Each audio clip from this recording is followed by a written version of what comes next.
মুয়াজ বিন জাবাল রাদিয়াল্লাহু আনহু তিনি ইরশাদ করেন যে রাসূল সাল্লাল্লাহু আলাইহি ওয়াসাল্লাম আমাকে 10টা বিষয়ে ওসিয়ত করেছেন। রাসূলুল্লাহ সাল্লাল্লাহু আলাইহি ওয়াসাল্লাম আমাকে খাস করে 10টা বিষয়ে ওসিয়ত করেছেন। ওসিয়ত মানে খুব গুরুত্বের সাথে আদায় করতে আদেশ করেছেন। তার আগে জানা দরকার মুয়াজ বিন জাবাল রাদিয়াল্লাহু আনহু এমন একজন সাহাবী ছিলেন যিনি খুব জুহুদ পছন্দ করতেন। জুহুদ মানে হচ্ছে দুনিয়া থেকে বৈরাগ্যতা। তিনি দুনিয়া মুখী ছিলেন না, দুনিয়া বিমুখ ছিলেন। এবং তিনি এমন সাহাবী যাকে নবী সাল্লাল্লাহু আলাইহি ওয়াসাল্লাম একটা স্পেশাল হাদিস বলেছিলেন, যেটা তিনি ইন্তেকালের আগে আমাদেরকে বলে গেছেন। তিনি নবী সাল্লাল্লাহু আলাইহি ওয়াসাল্লামের সাথে একই গাধার পিছনে ছিলেন, একই গাধার উপরে নবী সাল্লাল্লাহু আলাইহি ওয়াসাল্লামের পিছনে, এবং উভয়ের মাঝখানে শুধু এই যে ঘোড়া বা উটের যে হাওতা থাকে এইটুকু পার্থক্য ছিল। এতটা কাছে নবী সাল্লাল্লাহু আলাইহি ওয়াসাল্লামের সাথে তিনি থাকতেন। তো ওই সময় নবী সাল্লাল্লাহু আলাইহি ওয়াসাল্লাম তাকে বলেছিলেন যে, হে মুয়াজ, তুমি কি জানো যে আল্লাহ পাকের উপরে বান্দার কি হক আছে আর বান্দার উপরে আল্লাহর কি হক আছে? তিনি বলেছিলেন যে আল্লাহ এবং তার রাসূল ভালো জানেন। তখন নবী সাল্লাল্লাহু আলাইহি ওয়াসাল্লাম বলেছেন যে বান্দার উপরে আল্লাহ রাব্বুল আলামিনের হক হচ্ছে যে বান্দা আল্লাহ ছাড়া অন্য কারো ইবাদত করবে না এবং তার সাথে কাউকে শরীক করবে না। এটা আল্লাহ পাকের হক। আল্লাহ পাক এটা আমাদের উপর হক রাখেন। এবং আল্লাহ পাকের উপরে বান্দা হক রাখে যে বান্দা যদি আল্লাহর সাথে কাউকে শরীক না করে তাহলে আল্লাহ পাক তাকে জান্নাতে প্রবেশ করাবেন। মানে শিরক মুক্ত আমলনামা নিয়ে যদি কেউ আল্লাহর সাথে সাক্ষাৎ করে সে জান্নাতে যাবে ইনশাআল্লাহ। তখন তিনি বলেছিলেন যে আফালা উবাশশিরুন নাস, আমি কি এই সুসংবাদটা তাহলে মানুষকে দিব না? তো নবী সাল্লাল্লাহু আলাইহি ওয়াসাল্লাম বলেছেন যে না, সুসংবাদটা মানুষকে দিও না।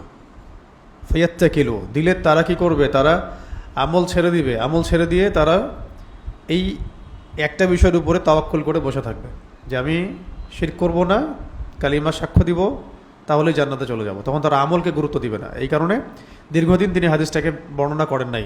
জীবনের শেষ পর্যায়ে গিয়ে তিনি হাদিসটাকে বর্ণনা করেছেন যাতে ইলম গোপন না থাকে। ঠিক আছে? এই হাদিসের অপব্যাখ্যা করে কিন্তু বহু মানুষ আমাদের সমাজে মুরজিয়া হয়ে গেছে। মুরজিয়া মানে যারা মনে করে কালিমা মুখে পড়লেই যথেষ্ট, আমলের কোনো প্রয়োজন নেই। তো মুয়াজ রাদিয়াল্লাহু আনহু সেই সাহাবী যাকে এই হাদিসটা নবী সাল্লাল্লাহু আলাইহি ওয়াসাল্লাম খাস করে বলেছিলেন। আর মুয়াজ রাদিয়াল্লাহু আনহু, মুয়াজ বিন জাবাল রাদিয়াল্লাহু আনহু সেই সাহাবী যাকে নবী সাল্লাল্লাহু আলাইহি ওয়াসাল্লাম হাত ধরে বলেছিলেন যে হে মুয়াজ, আল্লাহর কসম আমি তোমাকে ভালোবাসি। বুঝতে পারলাম? মুয়াজ বিন জাবাল রাদিয়াল্লাহু আনহু সেই সাহাবী যাকে নবী সাল্লাল্লাহু আলাইহি ওয়াসাল্লাম হাত ধরে বলেছিলেন যে মুয়াজ, আল্লাহর কসম আমি তোমাকে ভালোবাসি। তুমি ফরজ নামাজের পরে এই দোয়াটা কখনোই ছাড়বে না। তখন তিনি দোয়া শিখিয়ে দেন। দোয়াটা হচ্ছে আল্লাহুম্মা আইন্নি আলা যিকরিকা ওয়া শুকরিকা ওয়া হুসনি ইবাদাতিক। এই দোয়াটাকে কখনোই ফরজ নামাজের পরে ছাড়বে না। তো এটা আমরাও যেন চর্চা করি। প্রত্যেক ফরজ নামাজের পরেই সালাম ফিরানোর পরেই আল্লাহু আকবার, আস্তাগফিরুল্লাহ আস্তাগফিরুল্লাহ আস্তাগফিরুল্লাহ পড়ার পরেই আল্লাহুম্মা আইন্নি আলা যিকরিকা ওয়া শুকরিকা ওয়া হুসনি ইবাদাতিক। তো মুয়াজ বিন জাবাল রাদিয়াল্লাহু আনহুকে নিয়ে অনেক কথা বলা যায়, বলতে গেলে আমাদের দার্স লম্বা হয়ে যাবে। আজকের মূল হাদিসটা শুধু বলছি যে তিনি বলেছেন যে আওসানি রাসূলুল্লাহ সাল্লাল্লাহু আলাইহি ওয়াসাল্লাম বিআশরিন, নবী সাল্লাল্লাহু আলাইহি ওয়াসাল্লাম আমাকে খাস করে 10টা বিষয়ের আদেশ করেছেন বা ওসিয়ত করেছেন। আদেশ বা ওসিয়ত করেছেন 10টা বিষয়ে। কল, তিনি বলেন, এক নম্বর হচ্ছে লা তুশরিক বিল্লাহি শাইআ ওয়া ইন কুতিলতা আও হুররিত, তুমি আল্লাহ পাকের সাথে কোনো অবস্থাতেই শিরক করবে না। তুমি আল্লাহ রাব্বুল আলামিনের সাথে কোনো অবস্থাতেই শিরক করবে না, যদিও তোমাকে হত্যা করা হয় অথবা তোমাকে জ্বালিয়ে দেওয়া হয়। স্টেটমেন্টগুলো ভালো করে মনে রাখেন হাদিসের। একটা তো হলো লা তুশরিক বিল্লাহ, আল্লাহর সাথে শরিক করবে না। কোরআনে বহু জায়গায় এমন আয়াত আছে আর কি। এখানে অতিরিক্ত দুটো শব্দ অতিরিক্ত আছে, ওয়া ইন কুতিলতা ওয়া হুররিকতা, যদি তোমাকে হত্যা করা হয় অথবা আগুনে পুড়িয়ে দেওয়া হয়, আগুনে পুড়িয়ে জ্বালিয়েও যদি দেওয়া হয়, ছাই বানিয়ে দেওয়া হয়, তবুও তুমি শিরক করবে না। আর যদি তোমাকে হত্যা করা হয় তবুও তুমি শিরক করবে না। তার মানে এখানে শিরক বিবর্জিত যে আকীদা এবং আমল, এটার দিকে উৎসাহিত করা হচ্ছে। এবং কোনো অবস্থাতেই পরিস্থিতির দোহাই দেওয়ার সুযোগ নেই। আর যখন এইটুকু জানবো আমরা, পরিস্থিতির দোহাই দিয়ে শিরক করার কোনো সুযোগ নেই। ঠিক আছে? যেমন ওই যে একটা হাদিস আগেও বলেছিলাম যে দুইজন বন্ধু একটা গ্রামের মধ্যে দিয়ে যাচ্ছিলেন, মাঝখানে মূর্তি পূজা হচ্ছিল। তো মূর্তি পূজারীরা বললেন যে কিছু নজর করে যাও, মানত করে যাও, আমাদের দেবতার জন্য উৎসর্গ করো। একজন করলো না, তাকে চাপ দেওয়া হলো, একটা মাছির দানা হলেও দিতে হবে, একটা মাছি হলেও কোরবানি করতে হবে, সে সেটাও করলো না। তখন তারা তাকে হত্যা করলো। এই যে ভারতে যেগুলো হচ্ছে এরকম আর কি। বলো জয় শ্রীরাম, নাহলে মারবো, বলো এটা না হলে মারবো, বলো এটা না হলে মারবো। বাড়িঘর জ্বালা দিচ্ছে, মুসলিমদের দোকানপাট ভাঙচুর করতেছে, বোনদেরকে ধর্ষণ করতেছে। হ্যাঁ, দেখতেই তো পারতেছেন। সব তো, এটা তো আর হিডেন কোনো বিষয় না, ওপেন সিক্রেট বিষয় সবার সামনে। সিক্রেটও তো নাই এটার। তো এরকমই ওই কওমও সেটাই করেছিল, কিন্তু সেই ব্যক্তি মাছিও উৎসর্গ করে নাই। নবী সাল্লাল্লাহু আলাইহি ওয়াসাল্লাম বলেছেন যে সে এখন জান্নাতে আছে। আর আরেকজন বন্ধু, সে ভেবেছিল যে মাছি একটা ছোট বিষয়, এটা কুরবানি করলে তেমন কিছু হবে না। তো ওই মাছি সে কুরবানি করে দেয় মূর্তির সামনে। তখন এই এতটুকু শিরক করার কারণে, মানে দেবতার সামনে একটা মাছি উৎসর্গ করার কারণে সে জাহান্নামে চলে গেছে। ঠিক আছে? বহু হাদিস আছে এই বিষয়ে, অনেক লম্বা সময় লাগবে। মূল কথা হচ্ছে হাদিসে কুদসিটাই আমাদের মাথা রাখা দরকার। একটা হাদিসে কুদসি আছে। হাদিসে কুদসি মানে হচ্ছে সেই হাদিস, যেই হাদিসটা মানে কওল, এটা আল্লাহ রাব্বুল আলামিনের কওল। মানে আল্লাহ পাক বলেন। যখনই দেখবেন হাদিসের মধ্যে আসছে যে আল্লাহ পাক বলেন, তখন বুঝবেন এটা হাদিসে কুদসি। তো এই হাদিসের মধ্যে আল্লাহ রাব্বুল আলামিন বলেছেন যে, হে আদম সন্তান, তুমি যদি আমার সামনে আসমান জমিন সমান গুনাহ নিয়ে হাজির হও, কিন্তু আমার সাথে কাউকে শরিক করো নাই, তাহলে আমি তোমার সামনে আসমান জমিন সমান ক্ষমা নিয়ে হাজির হব। এটা হলো শিরক আর তাওহীদের একটা বুনিয়াদি হাদিস। শিরক মুক্ত আমল নিয়ে যদি কেউ মারা যায়, ইনশাআল্লাহ জান্নাতে যাবে। শিরক যুক্ত আমল নিয়ে মারা গেলে অবশ্যই জাহান্নামে যাবে। ইন্নাহু মা ইউশরিক বিল্লাহ ফাকাদ হারামাল্লাহু আলাইহিল জান্নাহ। যে ব্যক্তি শিরকে লিপ্ত হয়, আল্লাহ পাক তার জন্য জান্নাতকে হারাম করে দেন। নিশ্চয়ই যে ব্যক্তি শিরকে লিপ্ত হয়, আল্লাহ পাক তার জন্য জান্নাতকে হারাম করে দেন। ওয়া মাওয়াহুন নার, তার আবাসস্থল হচ্ছে জাহান্নাম। ওয়া মা লিযালিমিনা মিন আনসার, আর জালেমদের জন্য কোনো সাহায্যকারী নাই। উসুল মিরাজের রাতের হাদিসও সেম। ওখানেও নবী সাল্লাল্লাহু আলাইহি ওয়াসাল্লামকে বলা হয়েছে যে তোমার উম্মতের কোনো ব্যক্তি, নারী পুরুষ যেই হোক না কেন, যদি আসমান জমিন সমান গুনাহ নিয়ে আমার সামনে সাক্ষাৎ করে, কিন্তু আমার সাথে কাউকে শরিক করে নাই, তাহলে আমি তার সামনে আসমান জমিন সমান ক্ষমা নিয়ে হাজির হব। এই হাদিসগুলো একসাথে মিলালে এটাই বোঝা যায় যে শিরক মানে বিবর্জিত একটা আকীদা এবং আমল আমাদেরকে লালন করতে হবে আর কি। শিরক মুক্ত আকীদা, শিরক মুক্ত আমল। তো এই জন্য শিরকের ক্লাসিফিকেশনগুলো জানতে হবে। শিরক কাকে বলে, কত প্রকার, কী কী। আর শিরকের বিপরীত যেটা তাওহীদ, এটা কত প্রকার, কী কী, ইত্যাদি। তো সংক্ষিপ্ত করে বললে শিরকের ক্লাসিফিকেশনের মধ্যে 4টা প্রকরণ পড়বে। একটা হলো শিরক হয় আকীদার মধ্যে, বিশ্বাসের মধ্যে।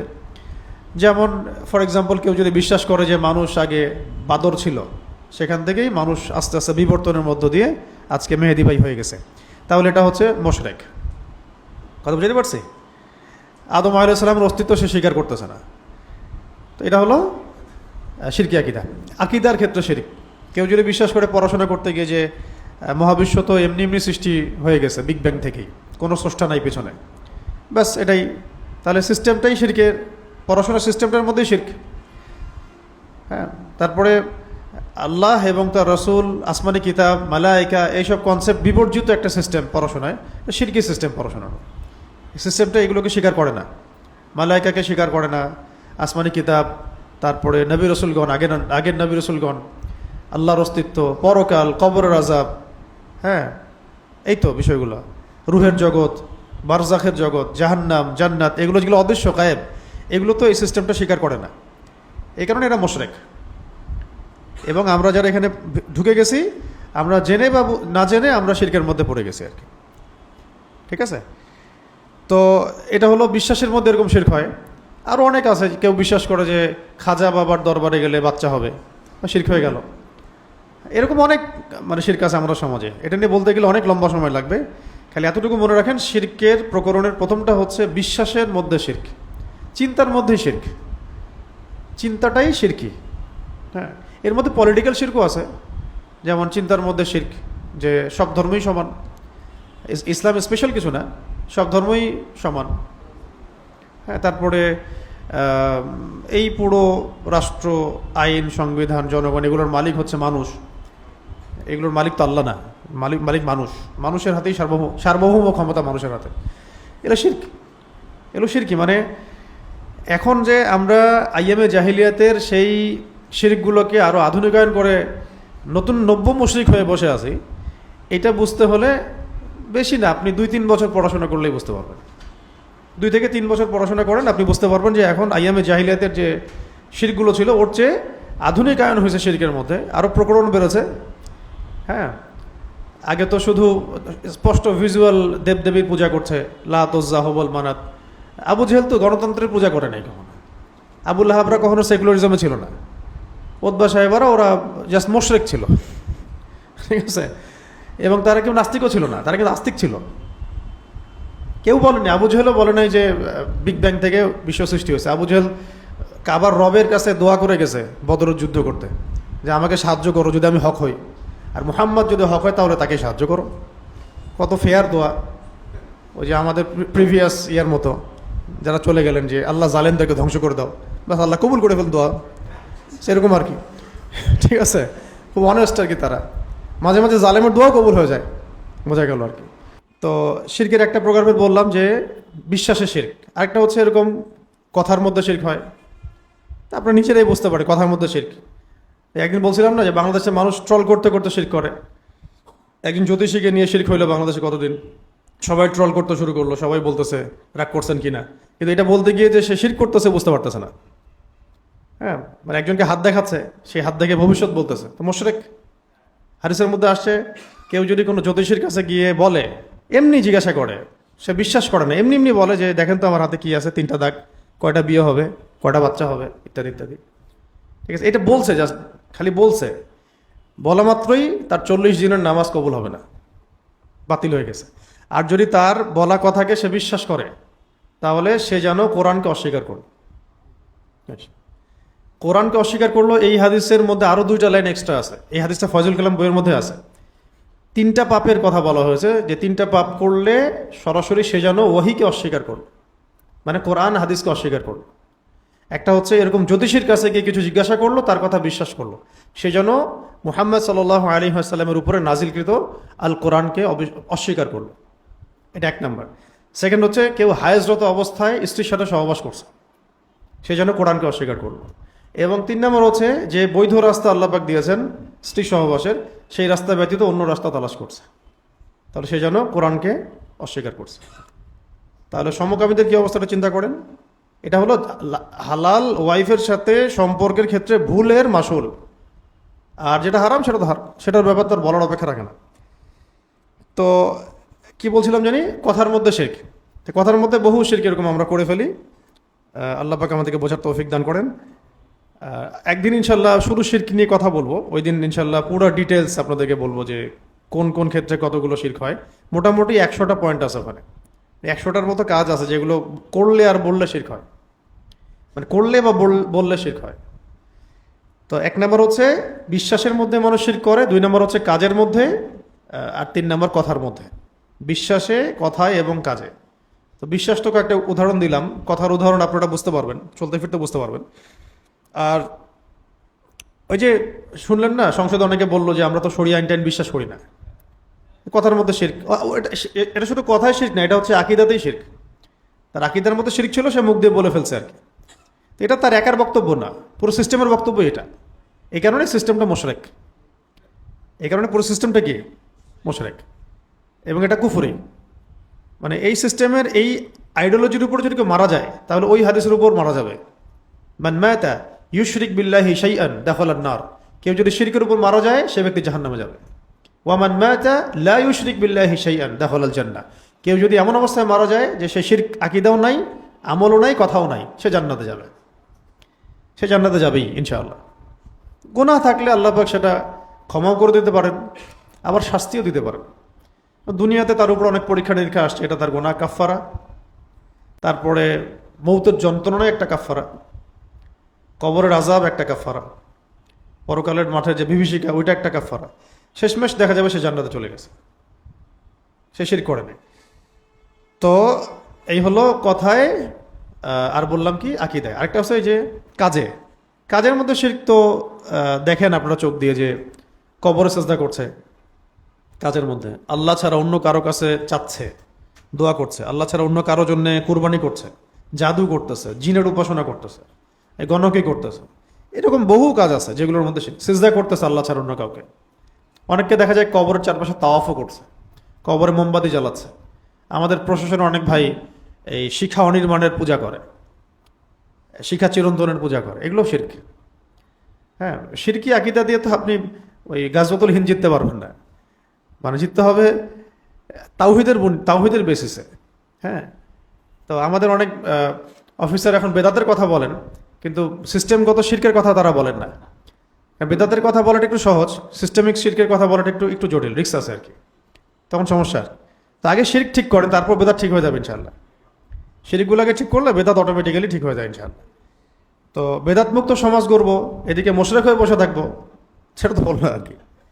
ঠিক আছে, তো আল্লাহ পাক আমাদেরকে শিরক বেদাত দুটো থেকে দূরে থাকার তৌফিক দান করে।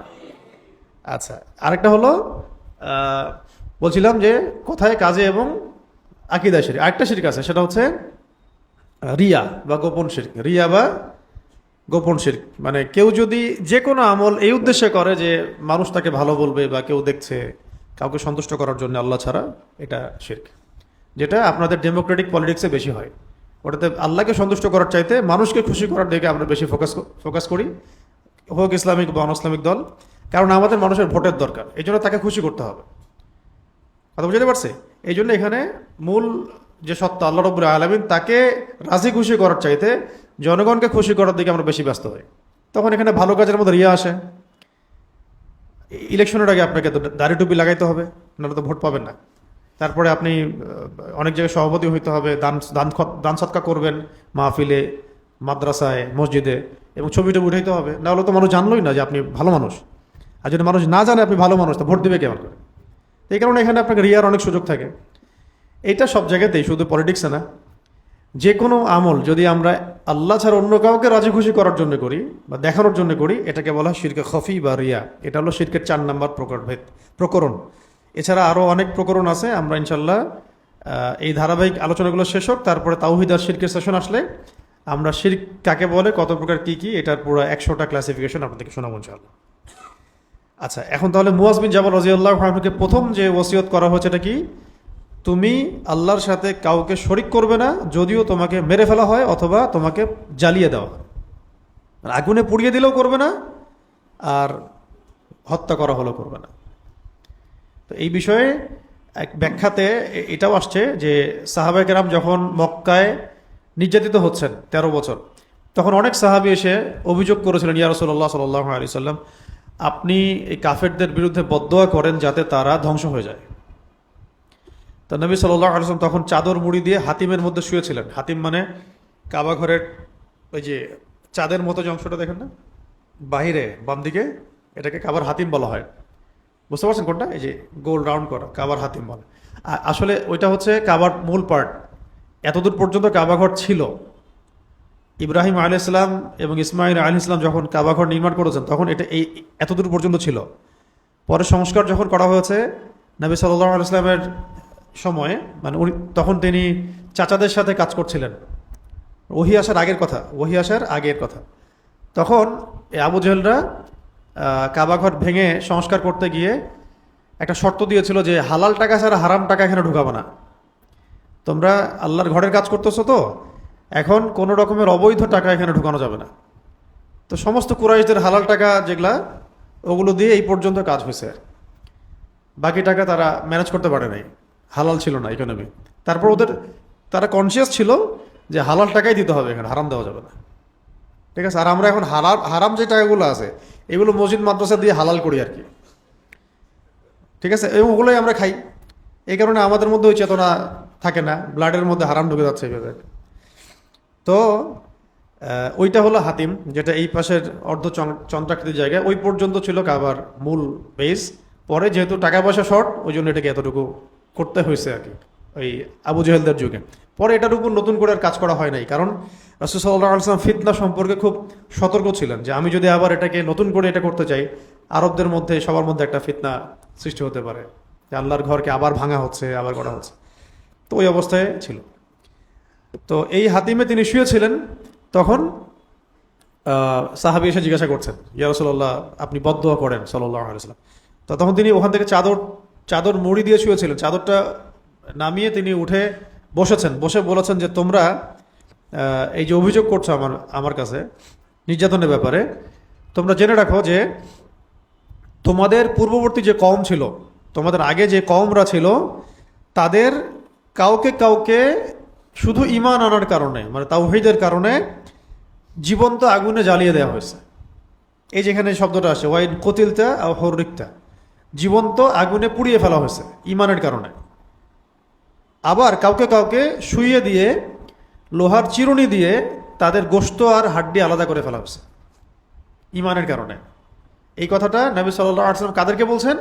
যে সাহাবীরা মক্কার ওই 13 বছরে অবর্ণনীয় নির্যাতন সহ্য করতেছেন মক্কায়, তাদেরকে তিনি এইটা বলছেন মোটিভেশন, তাদেরকে তিনি এইটা মোটিভেশন দিচ্ছেন যে তোমরা যে অভিযোগ করতেছো নির্যাতনের, আযাবের, জেনে রাখো তোমাদের আগে যারা যারা চলে গেছে, যে কওম চলে গেছে, তাদের কাউকে কাউকে জীবন্ত আগুনে জ্বালিয়ে দেওয়া হয়েছে ঈমান আনার কারণে, এবং কাউকে কাউকে লোহার চিরুনি দিয়ে একদম গোশত আর হাড় আলাদা করে ফেলা হয়েছে।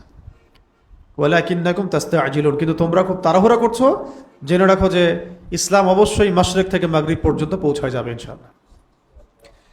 তো এটা হলো 1 নাম্বার, যে আমরা কোনো অবস্থাতেই আল্লাহ পাকের সাথে শরিক করব না, যদিও আমাদেরকে জ্বালিয়ে দেওয়া হয় বা হত্যা করা হয়। 2 নাম্বার আমি বলে শেষ করে দেই, না হলে অনেক লম্বা হয়ে যাবে। 2 নাম্বার হচ্ছে ওয়ালা তাউক্কান্না ওয়ালিদাইক,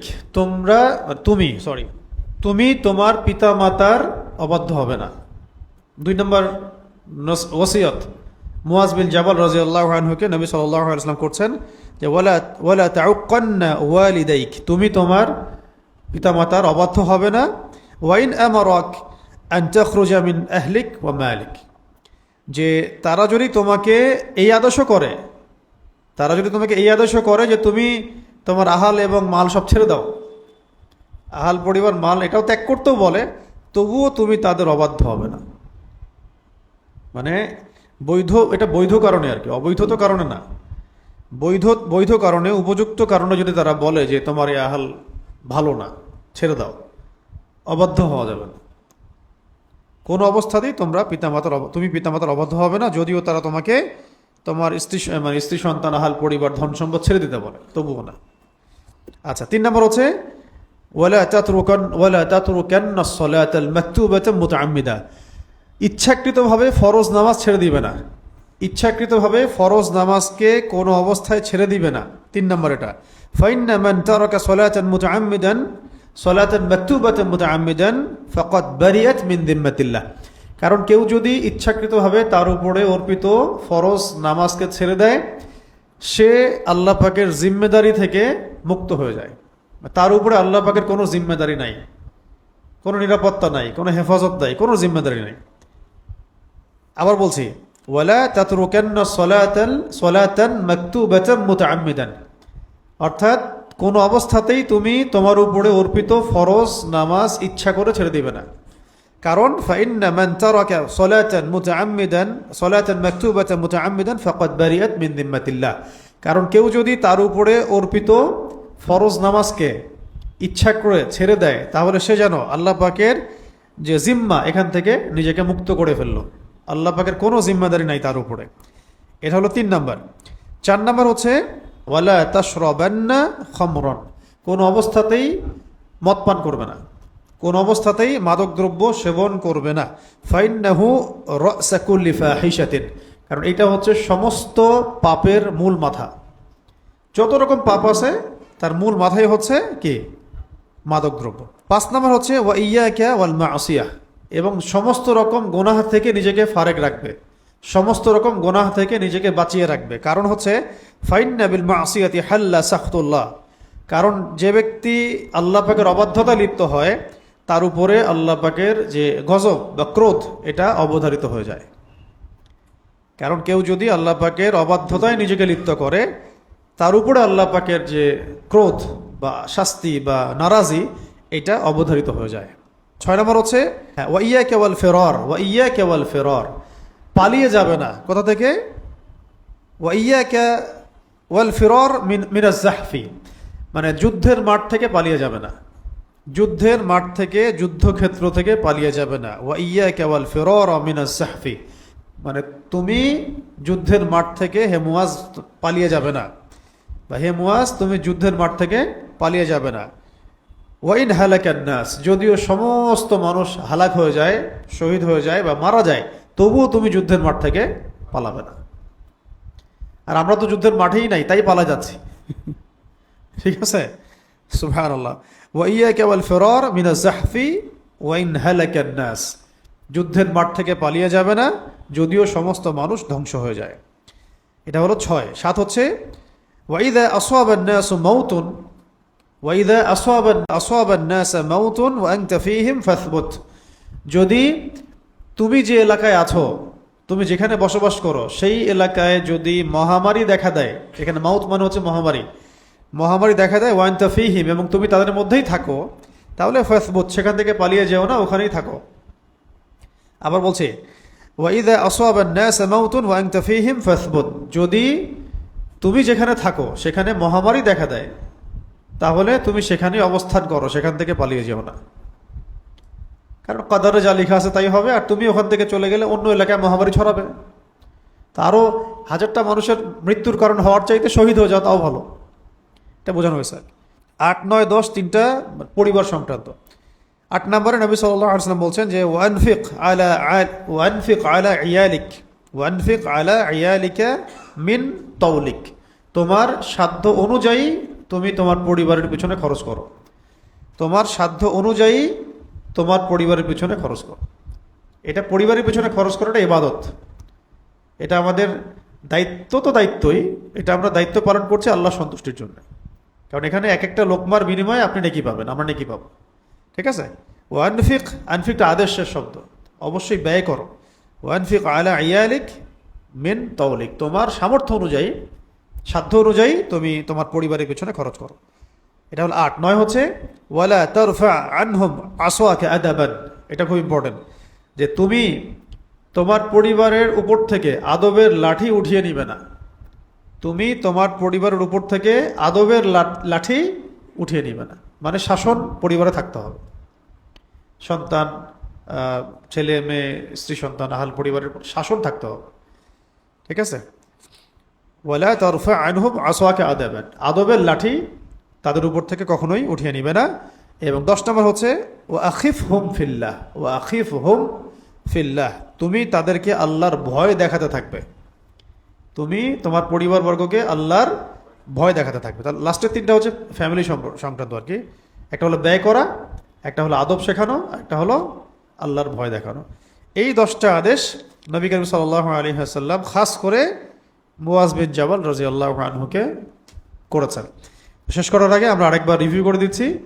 عن معاذ رضي الله عنه قال, মুয়াজ বিন জাবাল রাদিয়াল্লাহু আনহু থেকে বর্ণিত, আওসানি রাসূলুল্লাহ সাল্লাল্লাহু আলাইহি ওয়াসাল্লাম বিআশরি কালিমাত, রাসূল সাল্লাল্লাহু আলাইহি ওয়াসাল্লাম আমাকে 10টা বিষয়ের আদেশ করেছেন বা ওসিয়ত করেছেন। 1 নম্বর হচ্ছে লা তুশরিক বিল্লাহি শাইআ, তুমি আল্লাহর সাথে কাউকে শরীক করবে না। ওয়া ইন কুতিলতা ওয়া হুররিকত, যদিও তোমাকে হত্যা করা হয় অথবা তোমাকে জ্বালিয়ে দেওয়া হয়।